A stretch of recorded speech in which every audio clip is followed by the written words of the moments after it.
ഇനി കൊച്ചിയിലേക്ക് പോയാൽ കൊച്ചിയിൽ ലഹരി മാഫിയയുടെ വിളയാട്ടം തുടർക്കഥയാണ്. പോലീസ് എക്സൈസ് പരിശോധനകൾ ശക്തമാകുമ്പോഴും ലഹരി സംഘങ്ങൾ ഭീഷണിയും ആക്രമണവും തുടരുകയാണ്. ലഹരി ഉപയോഗവും വിൽപ്പനയും പോലീസിൽ അറിയിച്ചതിന് വൈപ്പിനിൽ 66-കാരനെയും മക്കളെയും വീട് കയറി ആക്രമിച്ചിരുന്നു. വിവരങ്ങളുമായി രേഷ്മ ബാബു ഒപ്പം ചേരുന്നു. രേഷ്മ, ഇതിപ്പോൾ വിവരങ്ങൾ നൽകാമെന്നേ ഉള്ളൂ. ആരൊക്കെയാണ് ലഹരി ഉപയോഗിക്കുന്നതെന്ന് ആ പ്രദേശത്തെ നാട്ടുകാർക്ക് ഏറെക്കുറെ ഒരു ധാരണയുണ്ടാകും.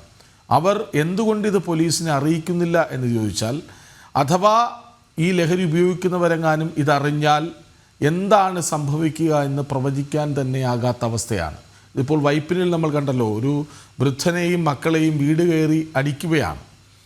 അപ്പോൾ ലഹരി മാഫിയയ്ക്ക് വളരാൻ അവർ തന്നെ സംവിധാനം ഉണ്ടാക്കുന്ന ഒരു കാലമാണ്.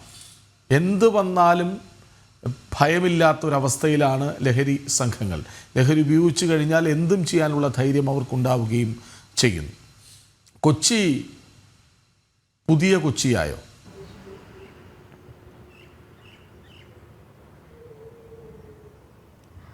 കൃഷ്ണരാജ്, അതായത് പോലീസിന്റെ ഭാഗത്തു നിന്നും ലഹരിയുമായി ബന്ധപ്പെട്ട് പരിശോധനകൾ നടക്കുന്നുണ്ട്. പോലീസിന്റെയും എക്സൈസിന്റെയും കോമ്പിംഗ് ഓപ്പറേഷനുകൾ നടക്കുന്നുണ്ട്. പക്ഷേ ഈ പരിശോധനകൾ ശക്തമാകുന്ന അതേ സമയത്ത് തന്നെയാണ് ഈ ലഹരി സംഘങ്ങൾ ആ വിവരങ്ങൾ കൈമാറിയ ആളുകളെ ഉപദ്രവിക്കുന്ന, അല്ലെങ്കിൽ അവർക്കെതിരെ അക്രമങ്ങൾ അഴിച്ചുവിടുന്ന ഒരു സാഹചര്യം. ഇതിൽ കൃത്യമായിട്ടുള്ള നടപടികൾ സ്വീകരിക്കാൻ പോലീസ് സംഘത്തിന് സാധിക്കുന്നില്ല എന്നുള്ളതാണ് പരാജയമായിട്ട് എടുത്തു കാണിക്കേണ്ടത്.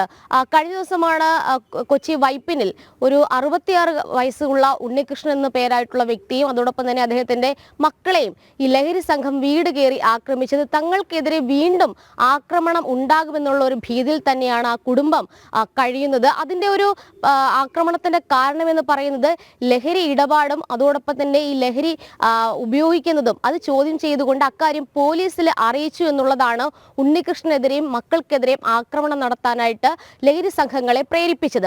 ഈ സാധാരണ രീതിയിൽ കൊച്ചിയിൽ ഈ ലഹരി ഉപയോഗിക്കുന്നവരുടെ അതോടൊപ്പം തന്നെ ആ കേസുകളിൽ പിടികൂടപ്പെടുന്നവരുടെയും എണ്ണം കൂടുന്ന ഒരു സാഹചര്യം തന്നെയുണ്ട്. കഴിഞ്ഞ ദിവസങ്ങളിലൊക്കെ തന്നെ എല്ലാ ശനിയാഴ്ചകളിലും കോമ്പിംഗ് ഓപ്പറേഷൻ, പ്രത്യേകിച്ച് വാഹനങ്ങൾ കേന്ദ്രീകരിച്ചൊക്കെ തന്നെ, അതോടൊപ്പം തന്നെ ഈ കൂടുതലായിട്ട് ലഹരി കേസുകൾ രജിസ്റ്റർ ചെയ്യപ്പെടുന്ന ഇടങ്ങൾ അവിടെയൊക്കെ കേന്ദ്രീകരിച്ച് പരിശോധനകൾ നടക്കുന്നുണ്ട്. പക്ഷേ ഈ പൊതുജനങ്ങൾക്കിടയിൽ അല്ലെങ്കിൽ പൊതുയിടത്തിൽ മദ്യപിക്കുന്നതോ അല്ലെങ്കിൽ ലഹരി ഉപയോഗിക്കുന്നതോ വിൽപ്പന നടത്തുന്നതോ ഇക്കാര്യം പൊതുജനങ്ങൾ അറിയിച്ചു കഴിഞ്ഞാൽ സ്വാഭാവികമായിട്ടും അവർക്കൊരു സംരക്ഷണം ഒരുക്കാനായിട്ട് പോലീസിന് സാധിക്കുന്നില്ല.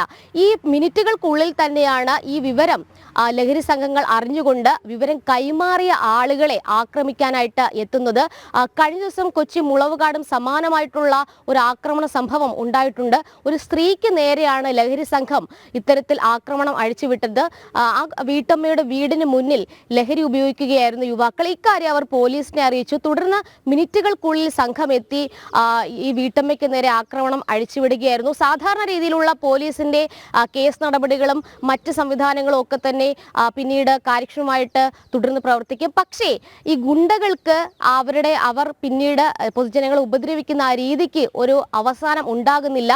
പോലീസ് സംവിധാനങ്ങളോട് ഈ പറഞ്ഞ ലഹരി സംഘങ്ങൾക്ക് ഒരു പേടി ഇല്ലാതാകുന്ന, നിയമ സംവിധാനങ്ങളോട് ഒരു പേടി ഇല്ലാതാകുന്ന ഒരു സാഹചര്യം തന്നെയാണ് ഉള്ളത്. കൊച്ചിയിലെ പല കെട്ടിടങ്ങളും കാട് പിടിച്ച് കിടക്കുന്ന ഒരു സാഹചര്യമുണ്ട്. ഈ കാട് പിടിച്ച് കിടക്കുന്ന കെട്ടിടങ്ങളുടെയും ഒഴിഞ്ഞ പറമ്പുകളും ഒക്കെ തന്നെ കേന്ദ്രമാക്കിക്കൊണ്ട് തന്നെയാണ് യുവാക്കൾ ഈ ലഹരി ഉപയോഗം നടത്തുന്നത്, അതോടൊപ്പം തന്നെ ഇടപാടുകൾ നടത്തുന്നത്. എന്തിന് ഈ പൊതുയിടത്തിൽ പോലും ലഹരി ഇടപാടുകൾ, റോഡിൽ പോകുന്ന വഴിയിൽ കൂടി ഈ പറയുന്ന അന്യസംസ്ഥാന തൊഴിലാളികൾ അടക്കം ലഹരി കൈമാറുന്ന ഒരു സാഹചര്യമുണ്ട്. പലരും പിടിക്കപ്പെടുന്നത് ആ പശ്ചാത്തലത്തിലൊക്കെ തന്നെയാണ്. അത്തരത്തിൽ ഈ ലഹരി ഇടപാടുകൾ നടക്കുന്ന സമയത്ത് അക്കാര്യം പൊതുജനങ്ങൾ അറിയിച്ചു കഴിഞ്ഞാൽ അവർക്ക് സംരക്ഷണം ഒരുക്കാൻ സാധിക്കുന്നില്ല പോലീസിന്. അതോടൊപ്പം തന്നെ അവർ ആക്രമണത്തിന് ഇരയാകുകയും ചെയ്യുന്നുണ്ട്. എന്തായാലും പരിശോധനകൾ കൊച്ചിയിൽ ശക്തമാകുന്നുണ്ട്. പക്ഷേ ഇക്കാര്യത്തിൽ കാര്യമായിട്ടുള്ള ഇടപെടലുകൾ പൊതുജനങ്ങളുടെ ഭാഗത്തു നിന്നും ഉണ്ടാകുന്ന അതേ സമയത്ത് തന്നെ അവർക്ക് അപകടങ്ങൾ ഉണ്ടാകുന്നു എന്നുള്ളതാണ് വാസ്തവം. ഇക്കാര്യത്തിൽ പോലീസിന്റെ സംവിധാനങ്ങളൊന്നും തന്നെ കാര്യക്ഷമമായിട്ട് പ്രവർത്തിക്കുന്നില്ല എന്നുള്ള ആക്ഷേപം കൂടി ഉയരുന്നുണ്ട്. കൃഷ്ണരാജ്, ലഹരി അതിൻ്റെ അടിത്തട്ടിൽ പോയി നശിപ്പിച്ച് തുടങ്ങണമെങ്കിൽ നമ്മുടെ സംവിധാനം അപ്പാടെ മാറണം. പോലീസിന് രഹസ്യ സ്വഭാവം വേണം. ആരെങ്കിലും ലഹരി മാഫിയയെക്കുറിച്ച് പരാതി നൽകിയാൽ അല്ലെങ്കിൽ വിവരങ്ങൾ നൽകിയാൽ അത് ഒളിപ്പിച്ചു വെക്കാനുള്ള മര്യാദയെങ്കിലും അവർ കാണിക്കണം. ഇല്ലെങ്കിൽ സംഭവിക്കുന്നതാണ് ഇപ്പോൾ നമ്മൾ കേട്ട വാർത്ത. വൈപ്പിനിൽ ഒരു വൃദ്ധയെയും മക്കളെയുമൊക്കെ വീട് കയറി ആക്രമിക്കുന്ന സംഭവം ഉണ്ടായത്. അതുകൊണ്ട് അടിത്തട്ടിൽ നിന്ന് തുടങ്ങണം, അതൊരു കൃത്യമായ പദ്ധതിയോടെ നീങ്ങുകയും വേണം. ഈ ബോധവൽക്കരണം കൊണ്ട് മാത്രം ഇത് നന്നാവില്ല എന്നുറപ്പുമാണ്. അല്ലെങ്കിൽ ആ ബോധവൽക്കരണ പദ്ധതികളിൽ തന്നെ ഇത് നിൽക്കുന്നു എന്നതാണ് പ്രശ്നം.